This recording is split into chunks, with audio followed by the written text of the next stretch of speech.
del sistema musculoesquelético. Cuando haya quórum, ustedes digan que Daniel comience. Listo, Perfecto, doctor, muchas perfecto. gracias. Gracias. Muchas gracias por acompañarnos. No, con gusto. Chévere hacer estas cosas más seguido. Lástima por Daniel, que es el que se estresa, pero chévere hacer estas cosas más seguido. Sí, esa es la idea, que podamos integrar todo.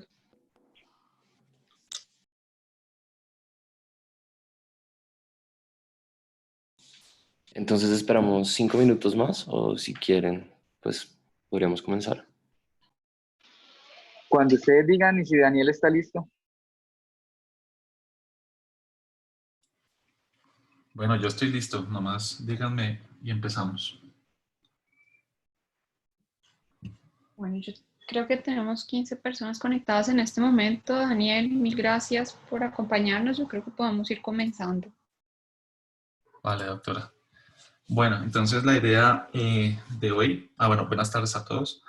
La idea de hoy es como hacer una revisión, primero como algo general de anatomía por resonancia magnética del tobillo. Vamos a hacer como una revisión un poco flash, pues con el fin como de recordar un poquito los diferentes aspectos anatómicos para que más adelante cuando miremos la parte de patologías del tobillo, pues las podamos entender un poquito mejor.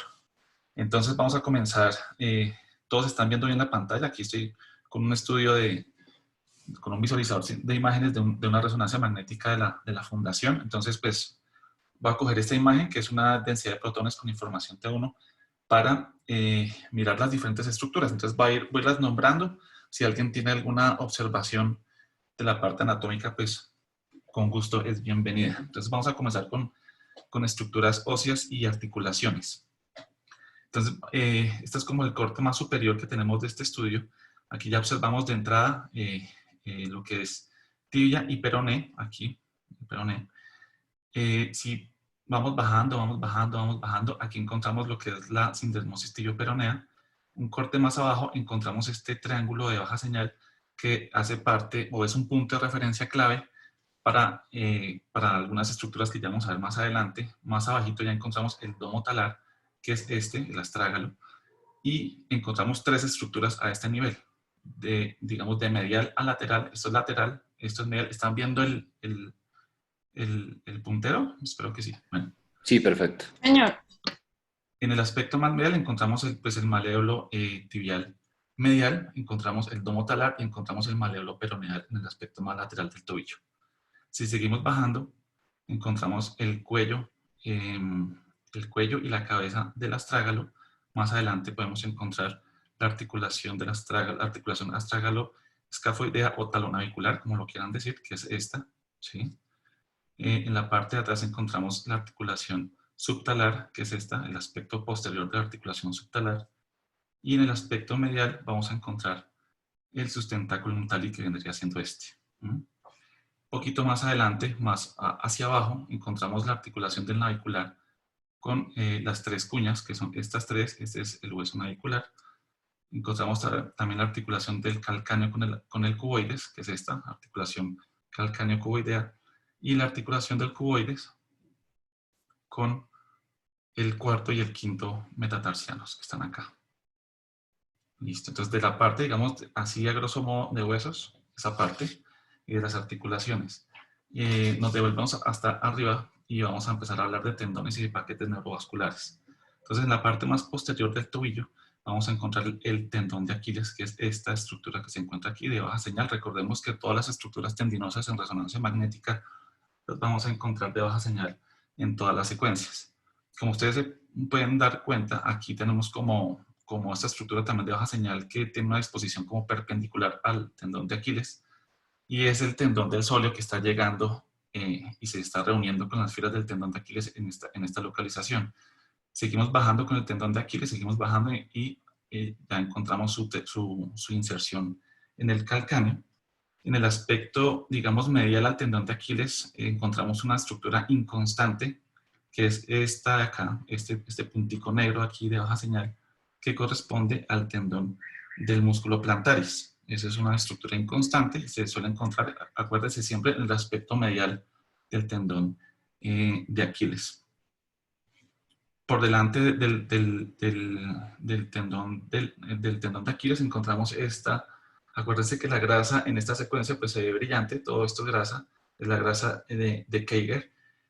Y esta es la, digamos, la apariencia normal de esta grasita, no debe tener, digamos, áreas de baja señal o edema, esta es la apariencia normal.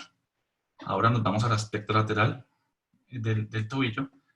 Recordemos aquí, otra vez estamos como nuestro punto de referencia, este es el maléolo peronero. Encontramos estas dos estructuras tendinosas, que es el tendón del peroneo corto y el tendón del peroneo largo. El tendón del peroneo corto es el que está como más pegado al maléolo peronero. Y recordemos que pues, él va a descender y se va a insertar en el aspecto lateral de la base del quinto metatarsiano. Entonces, esto es fácil, aquí lo vamos siguiendo, aquí va, aquí va, aquí va, llega aquí a la base del quinto. Y detrás del peroneo corto encontramos el peroneo largo, que es este, un poquito más lateral. Recordemos que el tendón del peroneo largo se va a insertar en el aspecto lateral de la base del primer metatarsiano y de la primera cuña.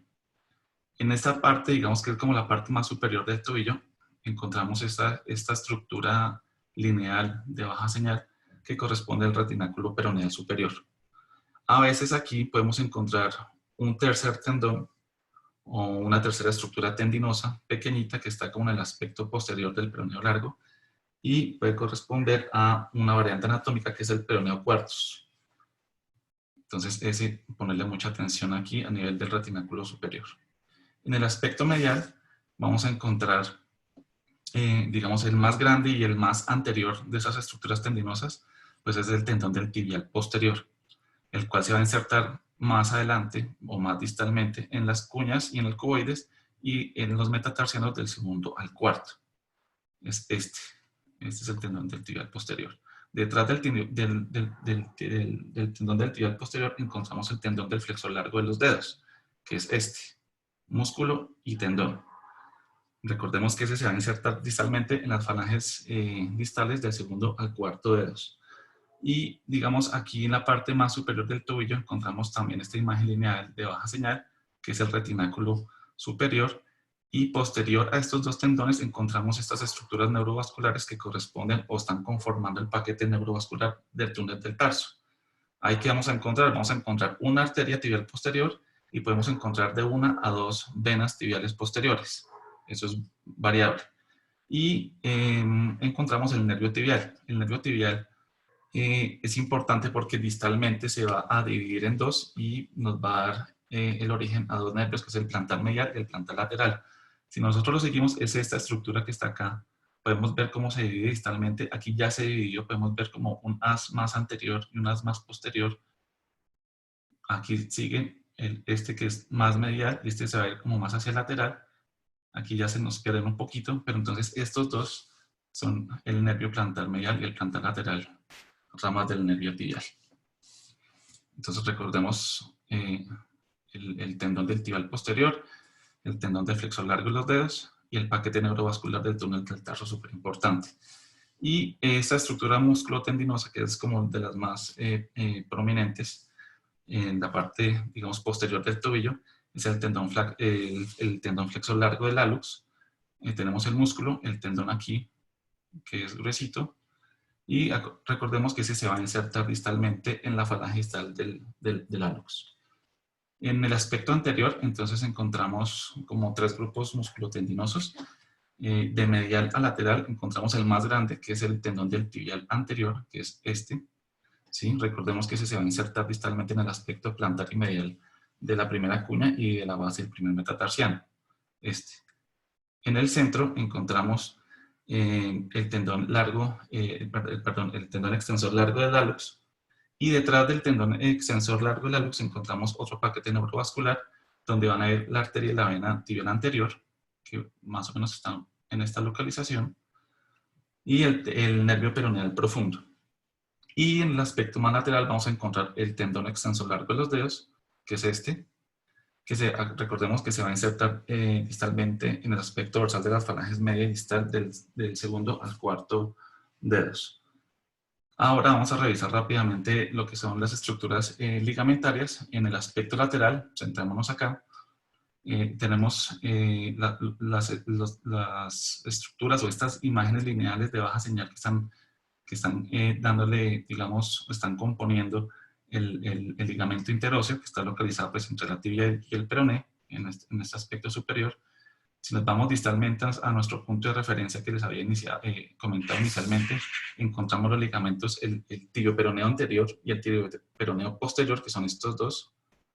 ¿Sí? Y más abajo, si yo me voy más distal a este punto, ya cuando encontramos que el maleolo peroneo tiene como esta forma como de frijol, encontramos esta estructura de baja señal que está localizada acá, que es el ligamento peroneo astragalino anterior, que recordemos, y ya lo vamos a ver más adelante, que es el que más frecuentemente se lesiona en los esguinces, y aquí ya más en el aspecto posterior encontramos el peroneo astragalino posterior, que es más grueso, tiene una disposición como oblicua en este corte, por eso se ve como más ancho y más grueso.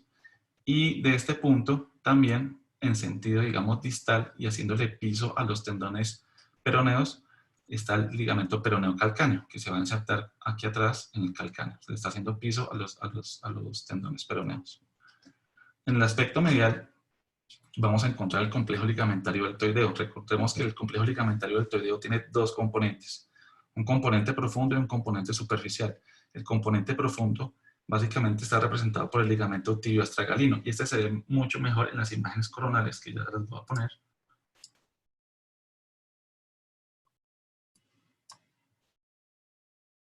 Acá. Entonces, tenemos el maleolo tibial medial, tenemos el astrágalo, y tenemos esta estructura aquí de baja señal, como de forma cónica, como de forma en abanico, que corresponde al ligamento tibio astragalino.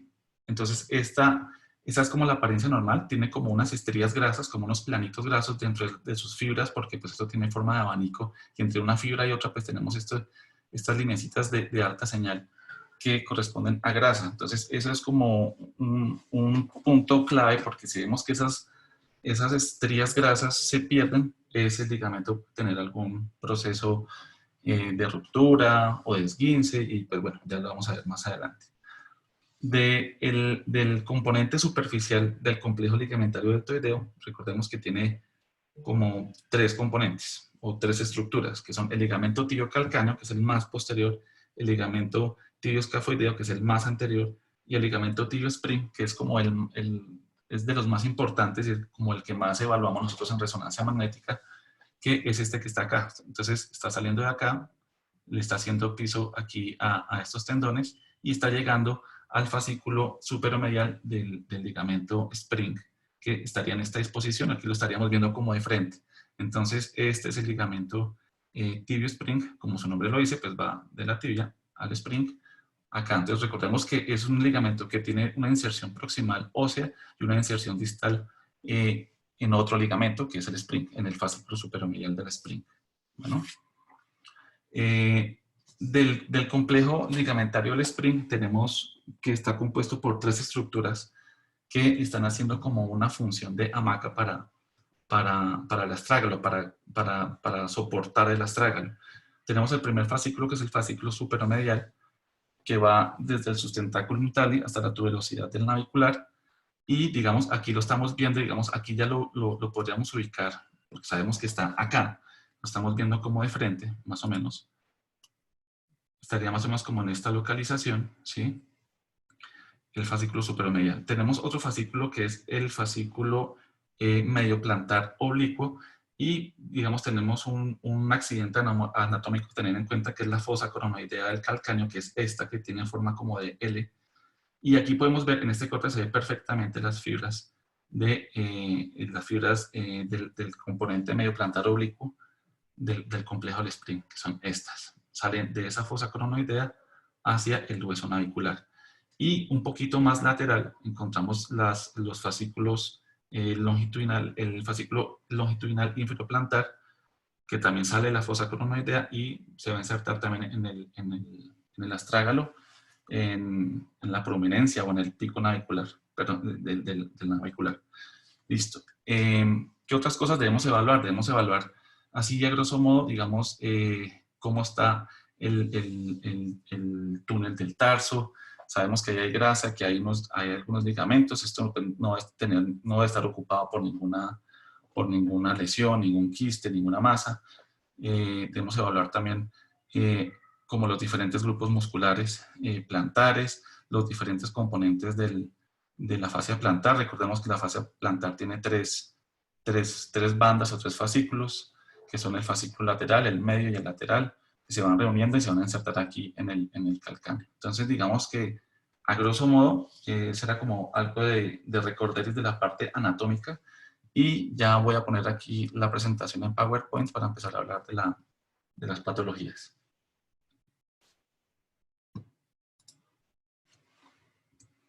Listo, entonces más o menos esta fue como algo de la literatura que se revisó. Como nos pudimos dar cuenta en la parte de la revisión anatómica, para enfrentarnos a un estudio de imágenes de resonancia del tobillo, pues también debemos hacerlo como en el mismo orden, como tener un orden mental, empezando por el hueso, las articulaciones, los ligamentos, las estructuras musculotendinosas, paquetes neurovasculares, como para que no se nos vaya a pasar nada. Y si tenemos como ese orden mental bien claro, pues seguramente no se nos va a pasar ningún hallazgo. Entonces, son como las diferentes, este es como el abordaje sistemático que tenemos como para revisar los estudios de imagen, y estas son las diferentes estructuras que debemos tener en cuenta. Voy a poner el puntero láser que de pronto se ve más. Listo. Para empezar, recordemos entonces que los cambios, vamos a empezar a hablar de la médula ósea. Entonces recordemos que los cambios de la señal de la médula ósea son como un indicador general de dónde se puede localizar la patología pues, que tenga el paciente. Por ejemplo, en este caso, estas son unas imágenes de la literatura. Tenemos un paciente que presenta un trauma en eversión con una lesión por una ruptura parcial del componente profundo del complejo, del complejo de las fibras profundas del complejo ligamentario del deltoideo. Acuérdense que lo que les había mostrado ahorita, que es esta estructura que está acá, que tiene forma de abanico, con algunas estructuras, algunas lineecitas grasas, y después todo esto está perdido, tenemos alta señal, tenemos pérdida de la morfología normal, y tenemos edema tanto en su inserción tibial como en su inserción talar, y digamos que así a grosso modo uno ve ese edema, va a ese sitio y ya podemos encontrar la patología, en este caso pues, la lesión ligamentaria en este paciente. En este otro caso tenemos un trauma por inversión que va a generar una impactación del talo contra el maleolo tibial medial en el aspecto medial del tobillo, y podemos ver también algunos cambios por edema, por contusión en esas imágenes con saturación grasa, específicamente esta de la izquierda. Entonces aquí hubo contusión, o sea, hubo como un kissing ahí, y por eso tenemos estos cambios por edema. Y en el aspecto lateral del tobillo, en la imagen de la derecha, encontramos una lesión ligamentaria que era pues la que se esperaba encontrar, en este caso específico del ligamento peroneo calcáneo, una alta señal y engrosamiento de sus fibras. Dentro del espectro de las lesiones que afectan, digamos, la señal normal de la médula ósea en el tobillo, pues se destacan las fracturas por estrés. El calcáneo es uno de los sitios más frecuentes de encontrar fracturas por estrés en el tobillo, y generalmente se relaciona con sobreuso. Por ejemplo, en las personas que hacen atletismo o que se dedican a trotar, a correr, pueden tener este tipo de lesiones. Y pues debemos siempre buscar esa alteración de la señal de la médula ósea. Y es importante identificarlo. A veces incluso la resonancia magnética, este tipo de lesiones pueden pasar desapercibidas. De las imágenes de abajo a la izquierda tenemos una imagen de radiografía donde se observa como esta área difusa de esclerosis en el cuerpo del calcáneo. En estas dos imágenes de tomografía que están ahí en el centro, podemos ver unos cambios similares como esta área difusa y mal delimitada de aumento de la esclerosis. En esta imagen, una imagen lineal también de alta densidad, compatible con una fractura por estrés. En la imagen de la derecha, que es una resonancia magnética con una información T2, encontramos esa línea de baja señal con este edema marcado óseo difuso por una fractura por estrés. Y estas imágenes, recordemos siempre que miremos esto en una imagen con información T2, tenemos que irnos al T1 y corroborar lo que estamos viendo. Si en el T1 no vemos líneas de baja señal, seguramente es solamente edema, aumento difuso de la señal, pero si ya en el T1 vemos líneas de baja señal, ya podemos decir que eso sí es efectivamente una fractura. En el caso específico de la osteocondritis disecante, digamos que es un término global que está agrupando dos entidades, que son la osteocondritis disecante, digamos, propiamente dicha, y el defecto osteocondral. Ambas se van a describir como una lesión o como un defecto de la superficie articular que va a afectar tanto el cartílago articular como el hueso o el hueso subcondral, pues que está ahí debajo de la lesión. Digamos que la primera, la osteocondritis disecante, se observa más en pacientes jóvenes y está relacionada con estrés o por microtrauma repetitivo. Y la segunda, o sea, el defecto osteocondral, se va a observar más en pacientes, digamos, de mayor edad y generalmente está relacionada con un evento traumático. Digamos que el proceso de la lesión se da, como se muestra ahí en la gráfica, empezando por un defecto en el cartílago como tal, en la placa condral. Va a haber una erosión de ese cartílago por el líquido articular. El líquido articular se comienza a meter, digamos, y va a generar un edema subcondral, del hueso subcondral. Vamos a empezar a ver formación de quistes subcondrales y posteriormente ya vamos a ver ya un defecto focal y tenemos líquido articular rodeando todo ese defecto y finalmente pues ya obtenemos la formación de un cuerpo libre o un fragmento libre rodeado totalmente por el líquido, que es ya lo que consideramos como una lesión inestable. En esta diapositiva, digamos, encontramos bueno, son 3 pacientes distintos, pero es como la evolución natural de estas lesiones de osteocondritis. Entonces, en la imagen de la izquierda encontramos como ese edema óseo subcondral focal. Aquí ya encontramos como una incipiente formación de un quiste, que es esta imagen redondeada de mucha mayor señal que el resto de este edema que lo está circundando. Y en la imagen de la derecha ya encontramos como el estadio, digamos, final, que ya es la lesión que nosotros decimos que es una lesión inestable, porque ya tenemos un fragmento totalmente separado. Bueno, de pronto por aquí atrás tiene algo de unión, pero digamos está casi completamente separado, rodeado casi completamente por líquido. Entonces ya esto es una lesión inestable. Para hablar de los pinzamientos, digamos que los pinzamientos se definen como condiciones patológicas que van a causar dolor y restricción del movimiento de la articulación tibiotelar en este caso. Generalmente está causada por sobrecrecimiento óseo, por sobrecrecimiento de los tejidos blandos, capsulares o pericapsulares, o por presencia de centros de osificación accesorios. Y se van a clasificar de acuerdo al sitio anatómico. Pueden ser laterales, mediales, y pues bueno, ya los vamos a ver. En el caso del pinzamiento anterior, típicamente pues vamos a encontrar formaciones osteofíticas en el aspecto anterior del pilón tibial, como se muestra ahí en la gráfica, y en el aspecto anterior del astrágalo. Cabe notar que estas formaciones, esas proliferaciones óseas, por decirlo así, o esos espolones, se están dando dentro de la cápsula articular, como se muestra ahí en el dibujito. Y no se dan en la inserción de la cápsula, por lo tanto no se consideran que sean unas lesiones por tracción, digamos, ligamentar, sino que están dentro de la articulación. Se cree que el mecanismo es por traumas repetitivos. Generalmente cuando hay dorsiflexión repetitiva se va a impactar el aspecto anterior de la tibia contra el astrágalo, o también puede ser por un trauma directo, por ejemplo en los jugadores de fútbol, cuando van a patear el balón, pues este trauma repetitivo puede causar este tipo de lesiones. El microtrauma pues también va a generar proliferación y formación de tejido inflamatorio o de tejido fibroso, que va a contribuir, digamos que es como este conjunto de cosas va a contribuir al pinzamiento y pues a la aparición de los síntomas. En la imagen de la derecha pues observamos un estudio radiográfico donde se observa pues esas formaciones osteofíticas que están aquí demarcadas con las flechas, tanto en el aspecto anterior del pilón tibial como en el cuello del astrágalo, que cuando hay dorsiflexión pues van a contribuir a que haya ese tipo de pinzamiento. Estas son otras imágenes de la literatura, donde encontramos en la imagen de la izquierda en un plano sagital con un estudio con saturación grasa, podemos ver la formación de esos espolones óseos con un poquito de edema capsular y presencia de líquido ahí en esa localización.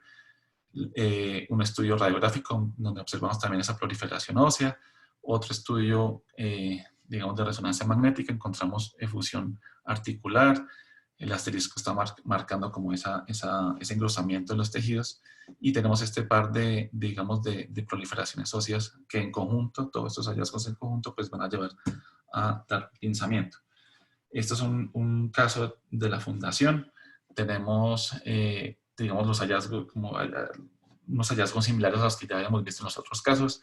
Una formación osteofítica prominente aquí como en el cuello del astrágalo.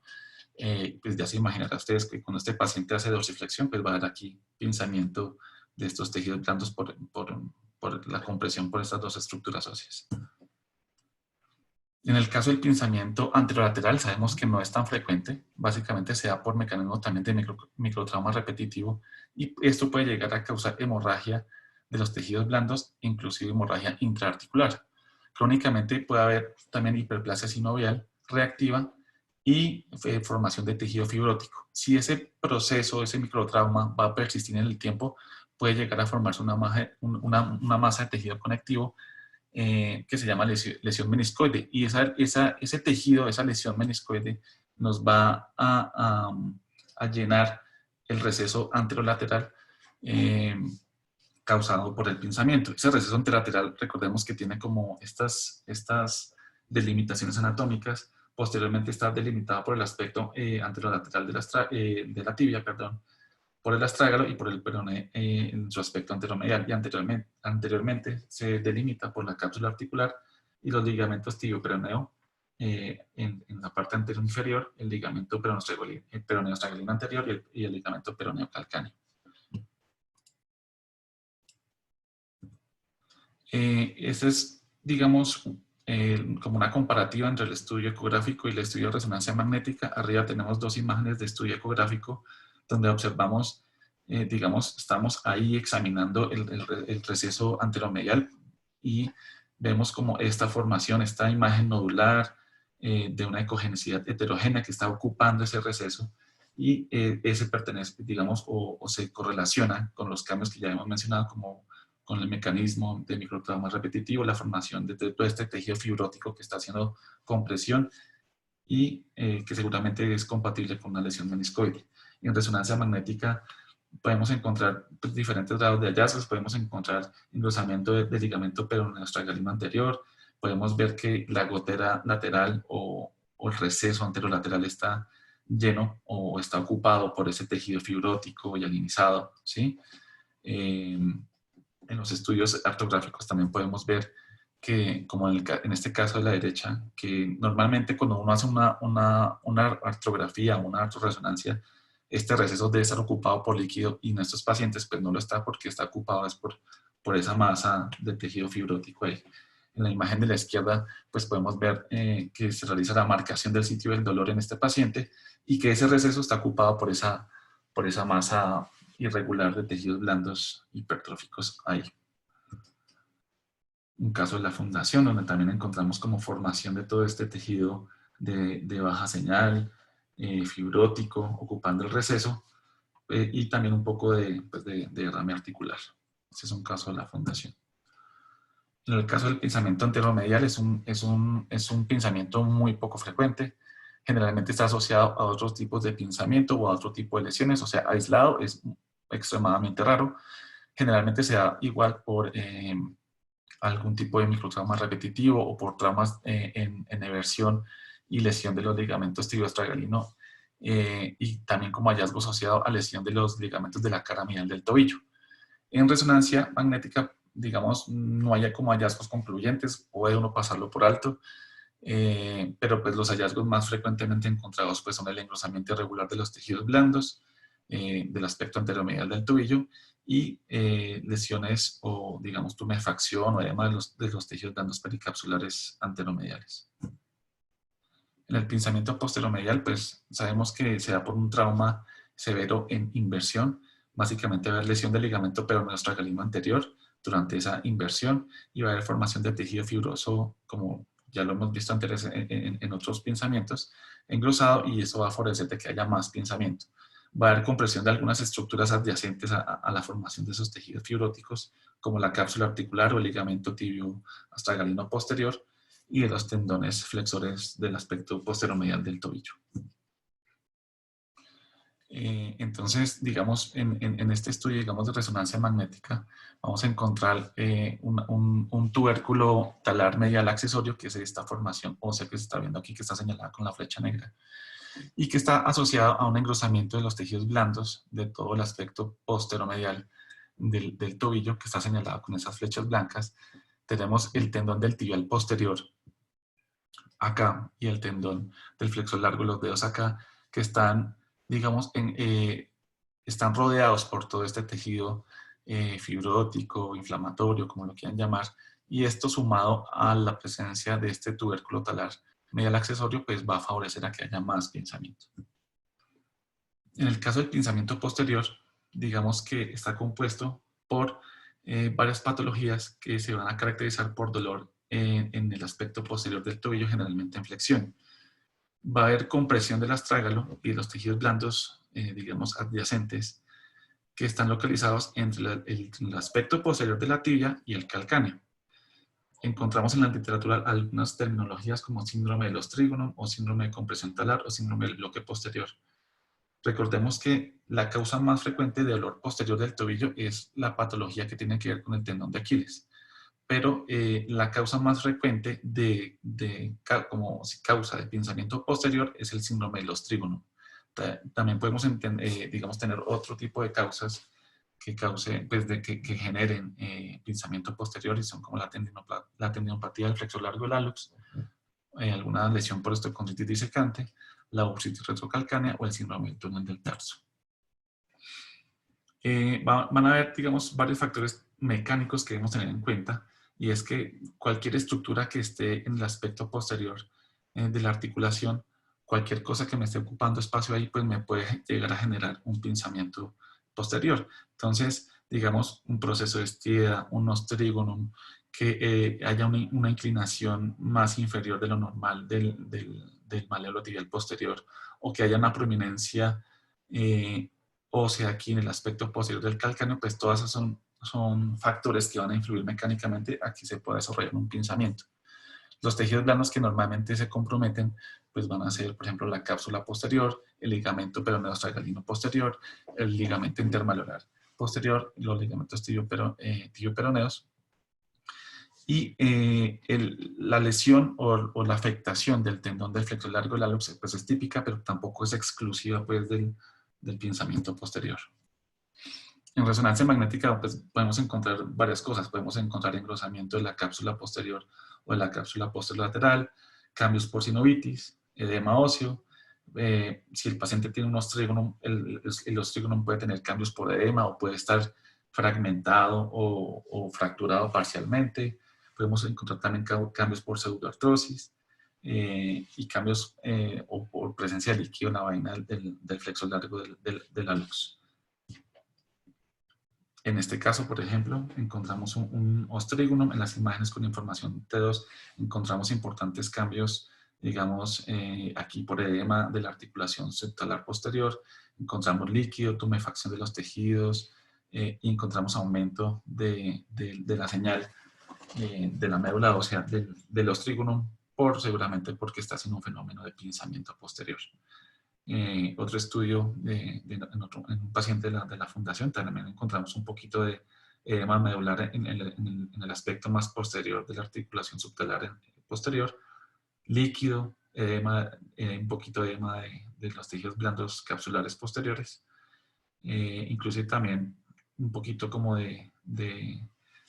digamos, de prominencia el aspecto posterior del maléolo tibial posterior, que en conjunto, pues, nos hacen pensar que haya un pinzamiento posterior. Otra imagen de la fundación. En esta imagen ecogradiente se observa perfectamente el os. Tenemos cambios por edema del aspecto posterior, digamos, en la sincondrosis con el ostrígono. Y aquí más cambios por edema también de la articulación subtalar posterior. Una importante cantidad de líquido, digamos, en un paciente en un contexto por un pinzamiento posterior.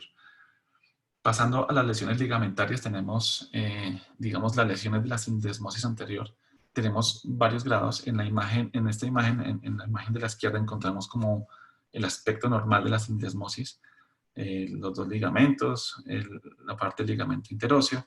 En una lesión tipo 2 podemos llegar a encontrar engrosamiento de los ligamentos de la sindesmosis. Por ejemplo, en este caso tenemos este ligamento, que es el tibio peroneo anterior, que se observa engrosado con un discreto aumento de su señal, y una lesión tipo 3 encontramos hallazgos similares, pero si ustedes se percatan acá, tenemos una señal un poquito más alta en relación, digamos, con un defecto ahí por un desgarro de espesor completo del ligamento en esa localización.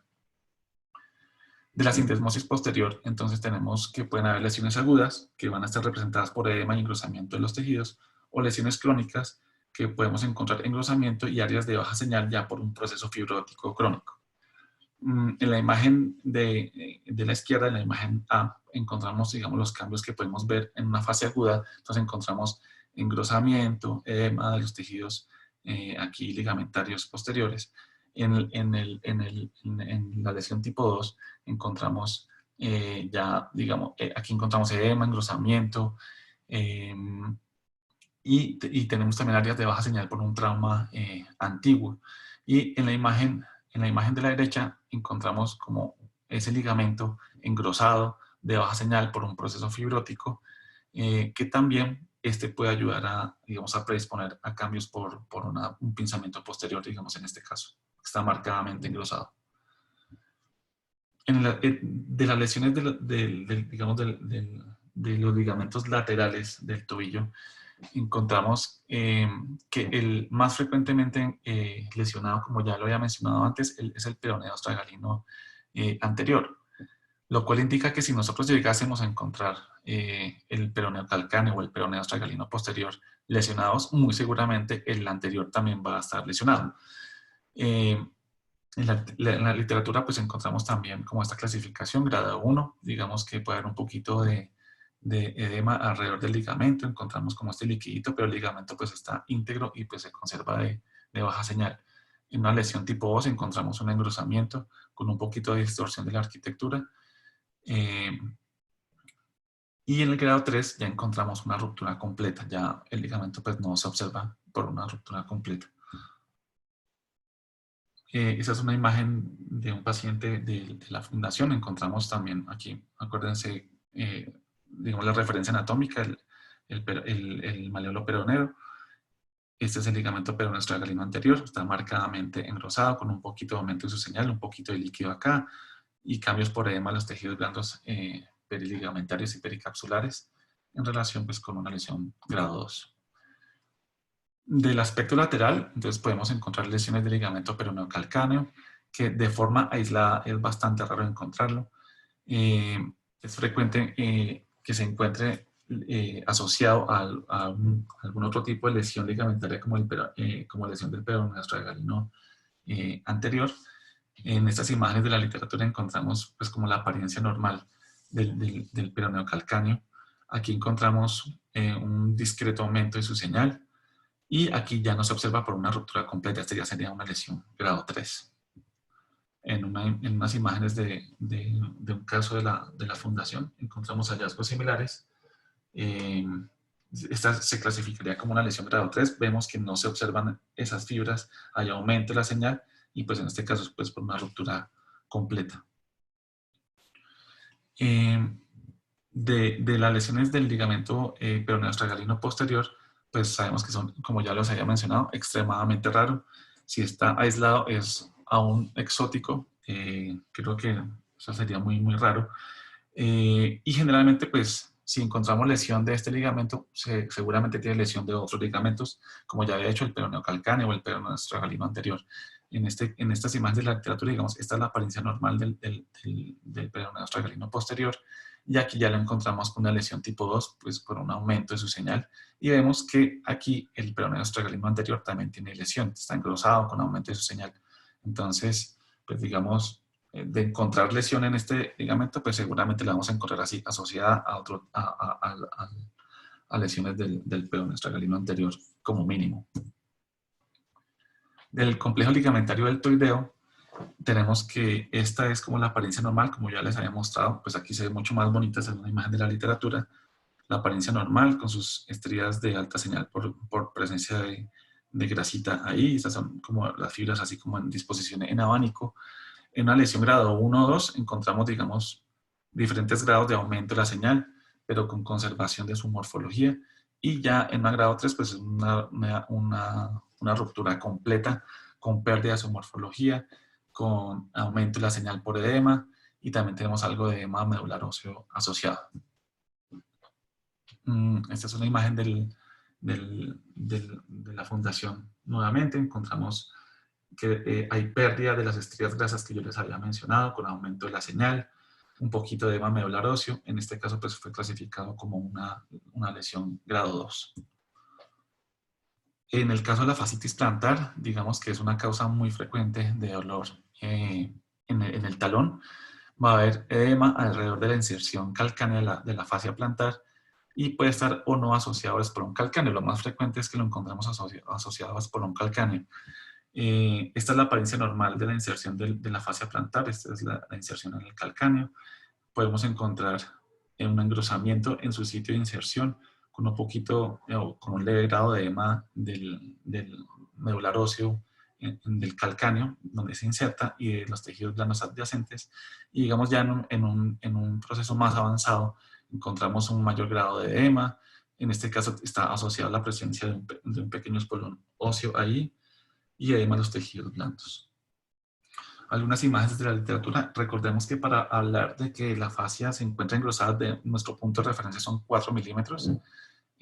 Más de 4 milímetros ya estamos hablando de que está engrosado, y podemos, digamos, son como las diferentes apariencias que puede llegar a tener los cambios por fascitis plantar. Las imágenes de la izquierda pues es como la apariencia normal de la fascia plantar, las 3 bandas, y las imágenes de la derecha, digamos, aquí ya encontramos este engrosamiento marcado, aumento de la señal, presencia de líquido rodeando la inserción calcánea de la fascia.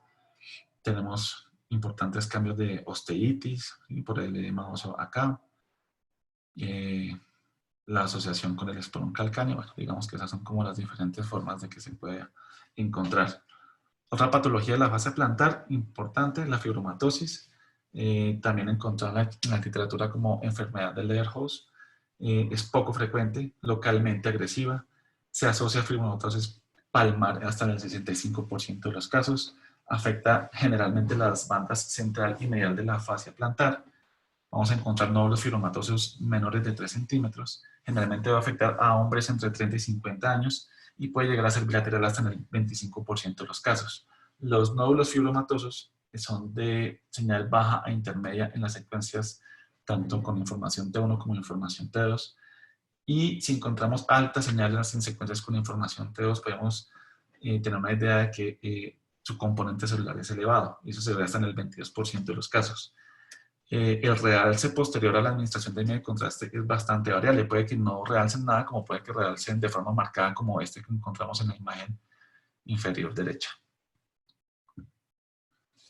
Cuando hablamos de tendinopatías, digamos que es un término grande que está englobando otras cosas como la tendinitis, la tendinosis y la degeneración mucoide. Cuando hablamos de tendinopatía, generalmente es cuando encontramos un tendón que está engrosado, que está con una señal anormal, y cuando tenemos también líquido rodeándolo o líquido que está distendiendo su vaina. En el caso específico del tendón de Aquiles, recordemos que el tendón de Aquiles no tiene vaina sinovial, tiene un paratenón, y que siempre que encontremos líquido rodeando el tendón de Aquiles, pues siempre se va a considerar anormal. En el caso específico del tendón del tibial posterior, digamos que es el más frecuentemente lesionado. Normalmente es un tendón que es de tamaño grande, es 2 veces más grande que el tendón que está detrás de él, que es el tendón, el flexo largo de los dedos. La disfunción del tibial posterior generalmente la encuentran en mujeres mayores de 40 años y está relacionado ya, digamos, en estados avanzados a aparición de pie plano. Generalmente, cuando se presenta en pacientes jóvenes, está asociada a trauma o por sobreuso, y siempre es importante revisar el spring, porque acordémonos que, como ya les había mencionado, el spring es el que nos da como esa función de hamaca del astrágalo, y generalmente se lesiona cuando hay una disfunción del tibial posterior, y por eso es que hay tendencia al pie plano. Como yo les había mencionado, pues crónicamente va a progresar a pie plano. Las causas generalmente están relacionadas con artropatías inflamatorias, traumas, puede ser también de origen idiopático, o por alteraciones estructurales o funcionales como las colisiones tarsales. Y generalmente va a haber una degeneración, después una tenosinovitis, después una tendinosis y finalmente una ruptura del tendón. Los sitios más frecuentes de común es digamos, en el segmento inframaleolar del tendón, y las deformidades asociadas que encontramos son el pie plano, el valgo del retropié, el varo del antepié y la abducción del antepié. En imágenes que vamos a ver diferentes grados de degeneración tendinosa. Podemos encontrar una tenosinovitis aguda, que generalmente es más proximal. Vamos a encontrar líquido que está rodeando totalmente o circunferencialmente el tendón hasta una distancia, un grosor mayor a 2 milímetros. Y también podemos encontrar cambios artríticos a nivel de la articulación talonavicular, subtalar o la tibiotalar. A nivel crónico, pues ya vamos a encontrar cambios por cicatrización del paratenón, vamos a encontrar edema nodular o edema difuso del tendón, como en estas imágenes de la literatura. Mire, por ejemplo, este tendón que está marcadamente engrosado, con todo este tejido inflamatorio alrededor, con esta señal intrasubstancia y marcadamente, digamos, aumentado de tamaño. Ya esos son como cambios crónicos. Los desgarros crónicos podemos tener 3 tipos de lesiones. La tipo 1 es en la que encontramos el tendón marcadamente aumentado de tamaño, hasta 5 a 10 veces el tamaño del flexo largo de los dedos. Vamos a encontrar focos de señal interna y podemos encontrar desgarros longitudinales. En el tipo 2 podemos encontrar ya un tendón de menor tamaño, ¿sí? Con cambios atróficos, sin cambios en su señal, y pues, el tamaño pues, puede llegar a ser igual o menor al tendón del flexo largo de los dedos. Y en la tipo 3 ya tenemos una ruptura completa, entonces pues ya el tendón pues, no se ve. Y digamos que la brecha o el gap pues, está lleno de líquido o de tejido cicatricial o fibrótico. Digamos, una medición importante que hay que hacer y que de pronto los radiólogos no estamos muy acostumbrados a hacerla, o los radiólogos generales por lo menos, es la medición del valgo del retropié, que creo que es importante. Tenemos que tener o centrarnos en la imagen coronal más posterior, que incluye la tibia y el calcáneo, y trazar estas dos líneas, la línea verde, que es la línea del eje de la tibia, y la línea azul, que es la línea tangente a la pared media del calcáneo, y normalmente ese ángulo debe medir menos de 6 grados. Cuando este ángulo, digamos, estamos hablando de un aumento leve del ángulo, está entre 7 y 16, entre 17 y 26 ya es un aumento moderado, y mayor de 26 es un aumento severo del ángulo del valgo del retropié. En esta imagen podemos ver como esa morfología aplanada del tendón del tibial posterior con todo este tejido cicatricial que lo está rodeando. Morfología aplanada, todo este tejido cicatricial que lo rodea, y pues todos estos cambios, digamos, por edema que lo acompañan. En el caso del síndrome del túnel del tarso, recordemos que es una neuropatía por atrapamiento del nervio tibial. Va a haber una compresión nerviosa, bien sea por una fractura asociada a una fractura de calcáneo o por trauma. También debemos evaluar la presencia de masas o gangliones o quistes sinoviales, como en esta imagen superior izquierda, presencia de tumores óseos o tumores de tejidos blandos, como por ejemplo algunos cambios por una sinovitis binocular pigmentada, presencia de varicosidades, como en este caso, que pueden estar comprimiendo el nervio tibial. Ya casi para acabar, en el caso del tendón de Aquiles, aquí tenemos como las imágenes de la izquierda. Bueno, todas estas imágenes son como lo encontramos normalmente. Este es el grosor normal del tendón. La señal normal del tendón, que como todos los tendones debe ser de baja señal en todas las secuencias. Como ya les había mencionado antes, podemos tener esta prominencia anterior, que generalmente es la inserción o la llegada del tendón del sóleo. Podemos tener también un artificio o un artefacto de la imagen en resonancia magnética que se llama ángulo mágico, que también lo vemos, por ejemplo, en las resonancias de hombro. Podemos tener ángulo mágico aquí cerca de la inserción en el calcáneo, y esto no es patológico. Entonces, ¿qué debemos hacer? Mirar otras secuencias y llenarnos de razones antes de enfermar ese tendón. La tendinopatía aquiliana puede ser insercional o no insercional. La insercional, hasta el 25% de los casos, vamos a encontrar cambios por tendinosis. Generalmente está asociado a deformidad de Haglund, por sobreuso, formación de entesofitos, generalmente relacionada con artropatía inflamatoria. Podemos encontrar bursitis retrocalcánea y retroaquiliana, y podemos encontrar osificaciones insercionales que generalmente están relacionadas con la edad. Y las osificaciones distales que no sean insercionales generalmente se dan por lesiones o procesos inflamatorios previos. En la tendinopatía no insercional, que representa hasta 75% de los casos, tenemos lo que denominamos una paratendonitis, que puede ser aislada generalmente en corredores o atletas, o crónica relacionada con un proceso de hipoxia. Ya cuando hablamos de tendinosis o tendinopatía, encontramos que hay como algunas causas, como una degeneración mucoide, degeneración lipoide, por un proceso hipóxico degenerativo, que es la causa más común, o también por una tendinopatía calcificante generalmente posterior a traumas. Las rupturas pueden ser completas o parciales, generalmente se dan entre del 2 al 6º centímetro de la inserción del calcáneo, y generalmente pues se dan en hombres de edad media. Entonces aquí ya encontramos como diferentes hallazgos que podemos encontrar en la tendinopatía aquiliana. En las imágenes superiores podemos ver cambios por una tendinopatía insercional. Podemos ver edema, una calcificación pequeñita acá y unos cambios por una bursitis retrocalcánea. Y en las imágenes de abajo podemos ver unos cambios por una osificación del tendón, como se puede ver acá. Tenemos también cambios por entesitis, un poquito de líquido y edema acá. Y en esta imagen de la derecha podemos ver una deformidad de Haglund que está asociada pues, a tendinopatía aquiliana. En el caso de la paratendonitis, recordemos que cualquier líquido que encontremos rodeando el tendón de Aquiles es anormal. Y generalmente, pues, en el caso de la paratendonitis es rodeándolo en su aspecto posterior. Entonces, siempre que veamos líquido rodeando, o digamos en el aspecto posterior del tendón de Aquiles, tenemos que pensar en una paratendonitis.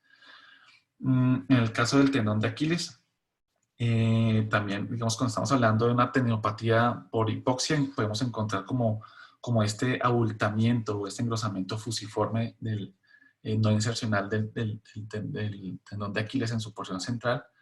Si esto lo llegamos a ver en un plano axial, pues vamos a encontrar como la morfología, una morfología redondeada que no es la típica del tendón, como parecida a estas imágenes, en las imágenes de la derecha, que son por una degeneración mucoide, solamente que esta pues encontramos que tiene alta señal, a diferencia de la tendinopatía hipóxica crónica.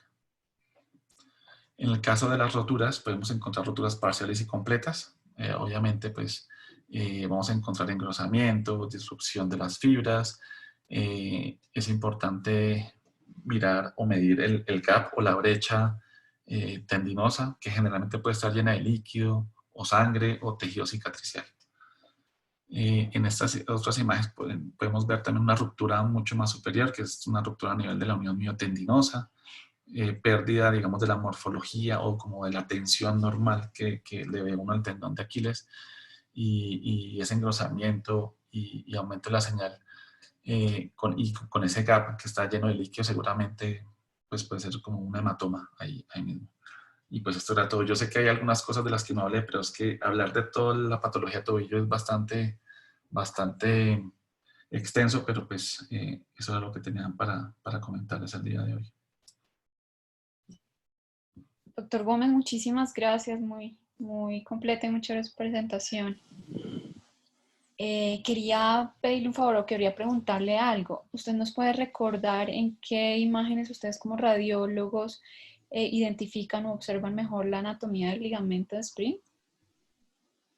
Doctora, generalmente, digamos, en las imágenes con información T1, que somos las que nosotros llamamos como las de referencia anatómica, o para estudiar como la anatomía normal, los axiales y los coronales pues, son de bastante ayuda, como para mirar los 3 fascículos del Sprint.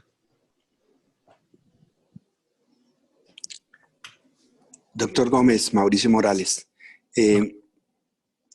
¿por qué no me cuentas qué hay de nuevo en resonancia magnética.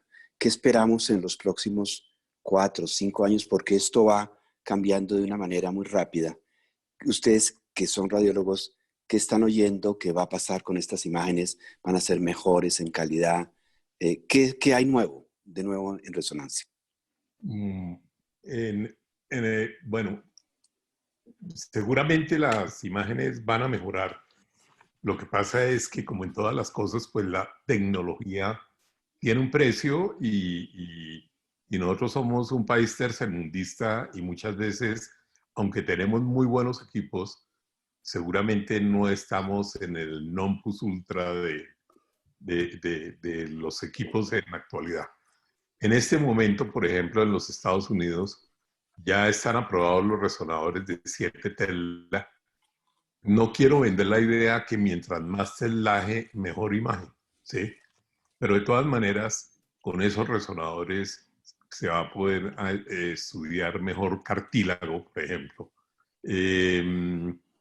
La idea es que la mezcla entre la potencia del magneto y las antenas de radiofrecuencia es lo que da unas excelentes imágenes, ¿sí?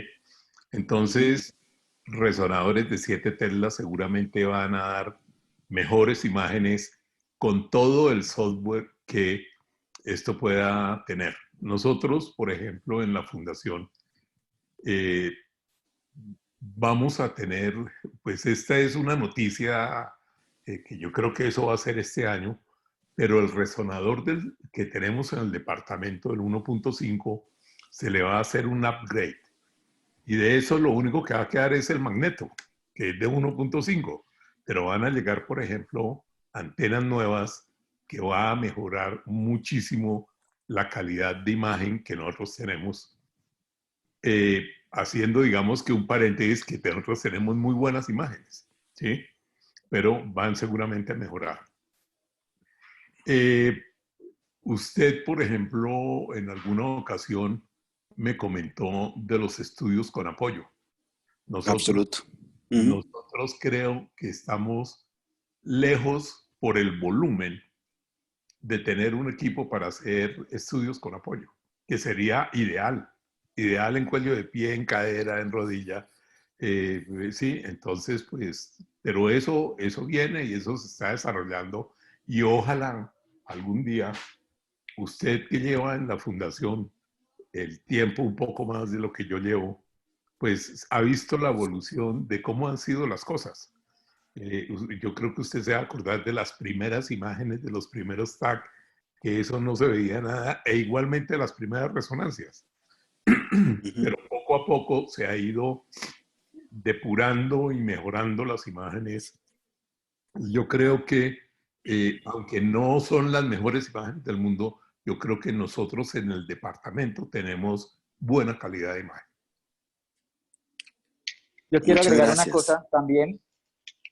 ¿Sí me escuchan? Oscar Rivero. Hola. Perfecta, Hola sí, a todos. perfecto. Pues no sé si, respondiendo a la primera pregunta de Diana, digamos que uno siempre que analiza algo, uno dice solamente un plano o una secuencia, uno debe combinar varios planos y varias secuencias. Con respecto al ligamento sprint, básicamente uno mira el coronal y el axial, que son como los fundamentales en cualquiera, ya sea las secuencias que están con secuencias con información T1, que son las que no están saturadas, y las que están saturadas, creo que una combinación. En lo personal, en el axial yo busco la inserción del componente superficial en el aspecto anteromedial de la tibia distal o en el folículo anteromedial de la tibia distal y lo sigo hacia abajo.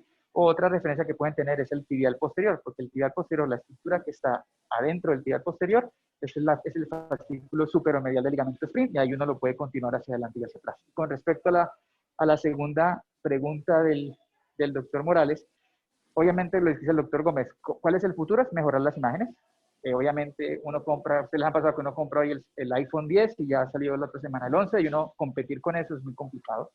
Pero para dónde va el futuro es mejorar las imágenes y la mejora de las imágenes con el teslaje. Lo que no sé es si con la mejoría de las imágenes uno va a curar más o va a curar menos, pero digamos que es mejoría de las imágenes con el teslaje. Ya hay 7 teslas, pero eso no es en el mundo, eso es algunos escasos sitios tendrán 7 Tesla. Lo otro es que ¿para dónde se van? Para hacer estudios que se evite la invasión, es decir, evitar menos artro de cuello de pie, que realmente en nuestro medio, ustedes no nos solicitan mucho artro de cuello de pies, pero digamos en otros medios uno ve que se escriben, pero digamos la mayoría de las imágenes es para tratar de hacer diagnósticos menos invasivos por imágenes. ¿A dónde van las imágenes? En resonancia magnética ya también se empiezan a escribir cosas con apoyo, ya llegará el momento en que lo tengamos y obviamente seguramente estudios funcionales, es decir, magnetos grandes o sitios en que el paciente esté más cómodo y que pueda mover y hacer imágenes funcionales y de movilidad articular, que ahorita de eso simplemente no se escribe mucho, pero seguramente para allá va todo. Muchas gracias. Muchas gracias. Yo quiero aprovechar para agradecer a todo el Departamento de Radiología, todo lo que nos están ayudando en la formación de los residentes. Nosotros recibimos un feedback de lo bueno que es la rotación de los residentes de primer año cuando pasan al Departamento de Radiología y todo el tiempo que ustedes, doctores, le dan a estos muchachos. Yo quiero agradecérselos enormemente, no monetariamente que no puedo, pero sí de corazón, porque sé que estos muchachos hoy en día están mejor preparados que lo que yo estuve cuando me formé. Y eso quiero agradecerlo públicamente a ustedes, porque ustedes han sido unas joyas con estos muchachos, de verdad. Y Diana, yo creo que tenemos que abusar de los radiólogos y pedirle que nos den conferencias similares a la de hoy, estupenda, muy didáctica y tal vez hablando de tomografías, de ecografías, etcétera, etcétera. Sí, doctor, ya con el doctor Rivero, el fellow, hemos coordinado para las 2 siguientes semanas otras 2 sesiones de radiología. Perfecto. Yo Dime. había hablado en alguna ocasión con la doctora Diana de una charla de ecografía que tiene pues también otra de nuestros fellows, la doctora Karen. La ecografía es un poquito complicada porque es muy operario dependiente, pero el interés es mostrarle la calidad de imagen, por ejemplo, de tendones y estas cosas con ecografía, y hay una de cuello de pie que sería interesante verla. Otro comentario que quería hacer es que para nosotros es muy importante la retroalimentación. Entonces, si nos equivocamos, que ustedes nos digan, mire, esta cirugía, ustedes nos dijeron esto y no lo encontramos. O mire, que ustedes nos dijeron esto y efectivamente encontramos eso. Es muy importante y sería muy bueno, es decir, planear algún trabajo de investigación con ustedes, los cirujanos de cuello de pie, con los fellows y con los residentes que estén en pie y cuello de pie. Perfecto, muy Claro bien. que sí. Doctor Gómez, esa charla de ecografía es una de las que está programada, sí señor. Bueno, perfecto. ¿Los residentes tendrán alguna pregunta para los expositores? Yo tengo una pregunta, doctor, y tenía algo que ver con lo que hablaba el doctor Rivero, de pues que la artrorresonancia en nuestro medio, sobre todo en pie y tobillo, no se solicita tanto. Yo quería saber cuál era como el valor agregado o qué tanta sensibilidad para algún tipo de patología me aumenta la artrorresonancia con respecto a la resonancia convencional, específicamente en pie y tobillo, porque digamos cuando roté por radiología, digamos que lo que más se veía era artrorresonancia de muñeca, hombro y algunas veces cadera, pero de cuello de pie la verdad nunca vi una. Pues la verdad, el valor agregado no es mucho, a mi conocer. Básicamente está descrito mucho, es como caracterizar bien la lesión osteocondral, en inestabilidad o estabilidad de la lesión osteocondral. Y no se me ocurre ahorita, digamos, qué otra ventaja pueda tener la resonancia con una buena resonancia magnética bien hecha. Ok. Gracias, doctor. ¿Alguna otra inquietud?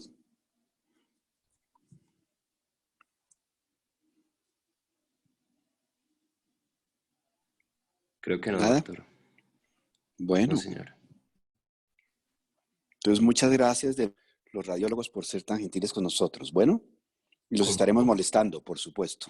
Con mucho gusto y claro, se nos hace muy bueno dar más charlas de estas porque pues, nos interesa y porque mostramos lo que estamos haciendo. Listo. Rafa, Claro. gracias, muy queridos. Bueno, Y gracias, doctor Gómez, doctor Rivero y el fellow también, que ahorita se me escapa el nombre. Daniel. Daniel. Doctor Daniel, Listo. mil gracias. Bueno, Muy amables. Bueno, Buenas Gracias noches a todos. Feliz Gracias a noche. todos. gracias. Hasta luego.